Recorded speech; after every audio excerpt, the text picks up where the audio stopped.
સાહેબ એક જ પાત્ર, અને આજે પ્રસંગ આવ્યો છે એટલે હું કહીશ, અને એ પાત્રનું નામ છે ભોળી યશોદા.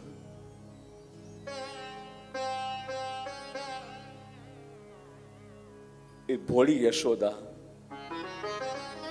ને તો આપણું શાસ્ત્ર કહે છે કે માના રૂડમાંથી મુક્ત ન થઈ શકાય.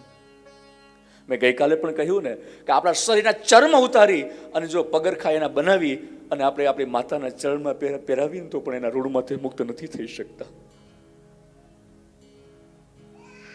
એટલે કૃષ્ણ નહીં તો જનતા દેવકી છે. ધ્યાન દેના, જન્મ તો દેવકી આપ્યો છે, પણ એ દેવકીના રૂડમાંથી પણ આપણું ભાગવત કહે છે કૃષ્ણ મુક્ત થયા છે. કે જ્યારે માગવાનું કહ્યું ત્યારે માએ કહ્યું હતું તું મને માગવાનું જ કહેતો, તો મારા ભાઈ કૌંસે જે મારા આગલા 6 પુત્રોને જે મોતને ઘાટ ઉતારી દીધા છે એને આ પ્રસ્તુત કરો, એને મારે જોવા છે, એને મારે આલિંગન કરવું છે, મારે એને પ્રેમ આપવો છે. કારણ કે મેં પ્રેમ જ નથી આપ્યો. જ્યારે જન્મ થયો કૌંસને સમાચાર મળ્યા, દોડી આવી અને એના માથા પછાડી બધાને મોતને ઘાટ ઉતારી દીધા. મારે એને મળવું છે. માતાના આ ઋણમાંથી મુક્ત થવા માટે કૃષ્ણે વરુણ લોકમાં જઈ અને 6 છોકરાઓને દેવકીની સામે રજૂ કરી દીધા છે,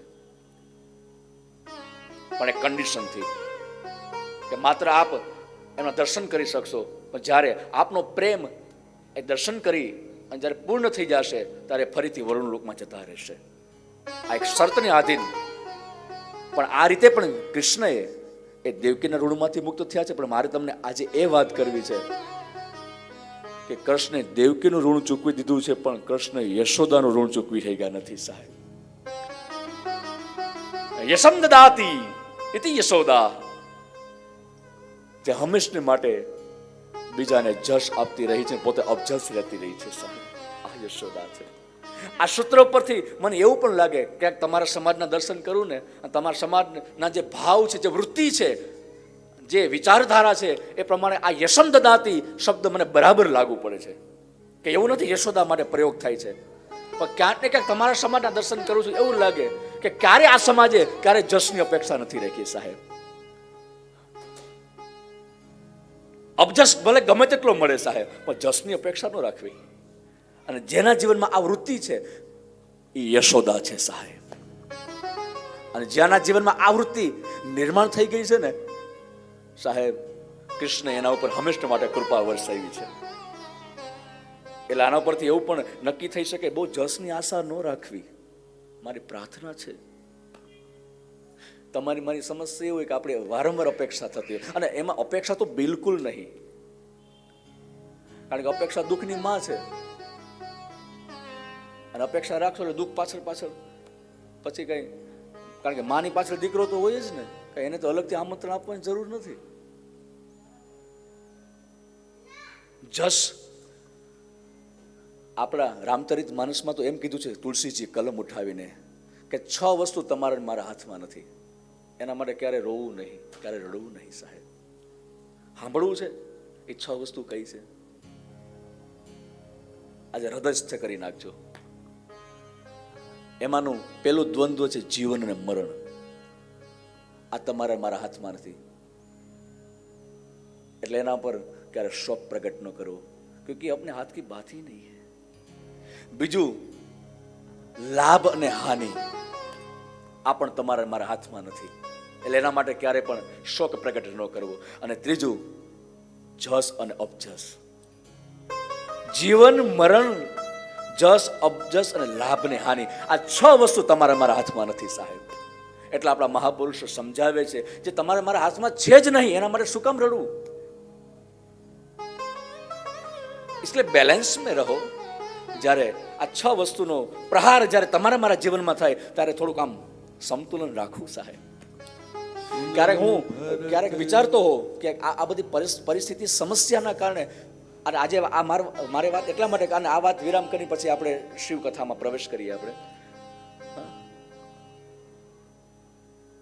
કે આ જે બાબત જે છે આના કારણે અત્યારે મારું વિશ્લેષણ છે, એનાલિસિસ છે કે આ 6 બાબતના કારણે સુસાઇડ કેસ વધ્યા છે. અને ક્યાંક ને ક્યાંક મેં આત્મમંથન કર્યું છે તો એના ઊંડાણમાં, ડેપ્થમાં ક્યાંક ને ક્યાંક મને આ 6 કારણ મળ્યા છે. ક્યાંક લાભ, ક્યાંક હાનિ થઈ ગઈ હોય, એટલે કે નુકસાની થઈ ગઈ હોય તો સુસાઇડ, આત્મહત્યા. ક્યાંક કોઈ વ્યક્તિને મૃત્યુ થઈ ગયું હોય, પરિવારની અંદર એનો આઘાત એ સહન ન કરી શક્યા હોય તો એના કારણે પરિવારની અંદર બીજી વ્યક્તિનું પણ મૃત્યુ થાય. અથાગ પ્રેમ હોય એની સાથે, અથાગ એટેચમેન્ટ હોય, એના કારણે પછી એને ક્યાંય એ બિલકુલ અનુકૂળ ના આવે, ગમે નહીં, એટલે શું થાય? હૃદય બેસી જાય.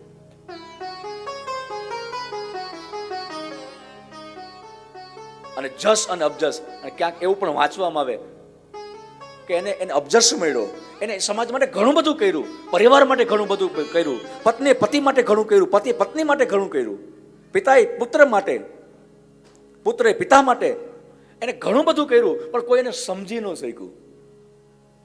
યા ફિર યું કહો કે એને ક્યારે જશ ન મળ્યો. એને જશ આપ્યો છે, પણ દર વખતે બધા આ સૂત્ર લાગુ નથી પડતા. સૂત્ર give respect and gate respect, કે તમે જે આપો, પ્રકૃતિમાં તમે જે ઇન્વેસ્ટમેન્ટ કરો, પ્રકૃતિનું સિદ્ધાંત તમને મને રિબાઉન્સ કરે, એ સ્વાભાવિક છે, એ બરાબર છે, પણ એનો એક પર્ટિક્યુલર એક ટાઈમ છે, એક સ્ક્રિપ્ટ છે. કારણ કે અનેક જન્મોની યાત્રા છે ને. ધૃતરાષ્ટ્રને 108 જન્મ પૂર્વે કરેલું જે કુકર્મ હતું એ પણ 108 જન્મ પછી ભોગવવું પડ્યું. સમજાય છે? આના પછી સમજી જવું કે આનું ક્યારે કઈ ને શું નીકળે એનું કઈ કહી ન હગાય. ભગવાનના વિરાટ રૂપ લીધું ને, એટલે વિદુરજી ધૃતરાષ્ટ્રના કાનમાં આવીને એમ કીધું કે આ કોઈ નંદનો દીકરો નથી હો, તો આ તો પરમાત્મા છે. અચ્છા, પરમાત્મા છે? હા, તો મારે એની પાસે જોવડાવવું છે. એટલે ભગવાને નજીક બોલાવ્યા અને ધૃતરાષ્ટ્રએ પ્રભુને એટલો જ પ્રશ્ન કર્યો, પ્રભુ આ જન્મમાં અંધ બન્યો છે, એનું કારણ શું? એટલે ભગવાને એના આગલા જન્મ તપાસ કર્યા તો ખબર પડી કે ધૃતરાષ્ટ્ર, તમે 108 જન્મ પૂરે પક્ષીની આંખો ફોડી નાખી, એના કારણે તમારે અંધાપો આ તમને મળ્યો છે. એટલે ધૃતરાષ્ટ્રે તારે પેટા પ્રશ્ન કર્યો કે તો આ વચ્ચે 107 જન્મ પસાર થઈ ગયા, એ માનીને આમાં જ કેમ અંધ થવું પડ્યું? લ્યો, વાતે સાચી છે. આ તમે તો 108 જન્મ પહેલાની વાત કરો છો ને, વચ્ચે 107 જન્મ પસાર થઈ ગયા, એ માનીને આમાં જ કેમ અંધ થવું પડ્યું? ભગવાને આજે જવાબ આપ્યો છે, આ ઘરે લઈ જવા જેવો છે સાહેબ. ભગવાને અદ્ભુત વાત કરી છે કે ધૃતરાષ્ટ્ર, એ પાપ 108 જન્મ પૂર્વે જે કરેલું હતું એ તમારા સુધી એટલા માટે પહોંચી ન શક્યું ત્યાં સુધી પુણ્યની બેલેન્સ હતી.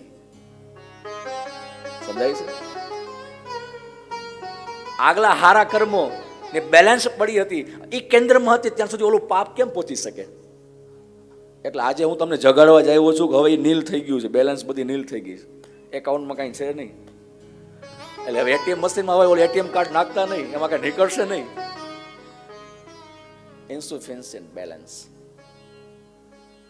બરાબર છે? હવે બેલેન્સ નહીં, હવે આ દુર્યોધનને વાળી લ્યો. હા, એ જ કહેવા આવ્યો છું. સમજાય છે?